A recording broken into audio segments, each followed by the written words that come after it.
बुजुर्ग माँ बाप को बेसहारा छोड़ना पड़ेगा भारी। वसीयत रद्द हो सकती है, जेल की हवा खानी पड़ सकती है। जिन माँ बाप ने पैदा किया, अच्छी परवरिश की, जिन्होंने कदमों पर खड़ा किया और जिन्होंने अपने बच्चों में अपने बुढ़ापे का सहारा ढूंढा, उन माँ पिता के एहसानों को भुला देने वाले कपूतों की भी कमी नहीं है। कई बार तो ऐसा भी देखा गया है कि कुछ ने तो अपने बुजुर्ग माँ बाप को ही सड़कों पर ठोकरें खाने के लिए छोड़ दिया। लेकिन क्या आप जानते हैं, भारतीय कानून ऐसे बुजुर्गों के अधिकारों की भी रक्षा करता है। ऐसे में अगर बुजुर्गों के साथ किसी तरह का दुर्व्यवहार किया जा रहा हो या उन्हें बेसहारा छोड़ दिया गया हो, तो भी उन्हें घबराने की कोई जरूरत नहीं है। चलिए आपको बताते हैं कि अगर ऐसा हुआ तो फिर आप अपना हक कैसे हासिल कर सकते हैं और इसके लिए भारतीय दंड संहिता में कैसे कैसे प्रावधान किए गए हैं। हमारे देश में बुजुर्गों की गरिमा की रक्षा के लिए कानूनों में कई प्रावधान हैं।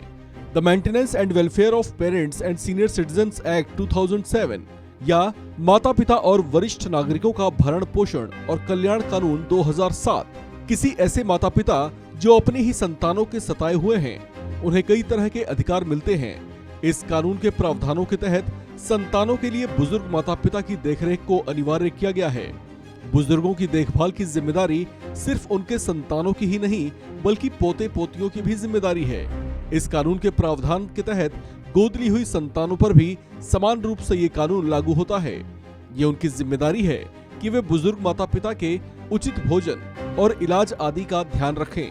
ये कानून साल 2007 में बनाया गया था, लेकिन साल 2019 में इस कानून में कुछ और संशोधन किए गए हैं। इसके तहत दंड का भी प्रावधान किया गया है। लिहाजा जो संतान अपनी ये जिम्मेदारी नहीं संभालेंगे, वे सजा के हकदार माने जाएंगे। ऐसे में दोषी पाए जाने पर 3 महीने की जेल या 5,000 रुपए तक का जुर्माना या फिर दोनों की ही सजा हो सकती है। इसमें एक बेहद खास बात यह है कि अगर बुजुर्ग माता पिता संतानों के नाम अपनी वसीयत कर चुके हैं, तो संपत्ति का ट्रांसफर भी रद्द हो सकता है। इस कानून के लागू होने के बाद अगर किसी बुजुर्ग ने अपनी जायदाद को बच्चों या रिश्तेदारों के नाम किया है, गिफ्ट के तौर पर या किसी और वजह से उन्हें दिया है, तो वैध तरीके से जिनके नाम ये संपत्तियां की गई हैं, उनकी जिम्मेदारी बनती है कि वे बुजुर्ग की देखभाल करें। अगर वह ऐसा नहीं करते तो प्रॉपर्टी ट्रांसफर को ट्रिब्यूनल रद्द कर सकता है। इस कानून से पहले ऐसी स्थिति में बुजुर्गों को भरण पोषण के लिए अदालत का सहारा लेना पड़ता था। उसकी ट्रांसफर की गई संपत्ति पर भी सिर्फ और सिर्फ उन्हीं का हक होता था जिनके नाम वो ट्रांसफर की गई थी, यानी संपत्ति पर बुजुर्ग का कोई अधिकार नहीं माना जाता था। लेकिन इस कानून के बनने के बाद बुजुर्ग ऐसी संपत्ति पर फिर से अपना दावा कर सकते हैं। इसके लिए बुजुर्गों को स्थानीय ट्रिब्यूनल में अर्जी देनी होगी।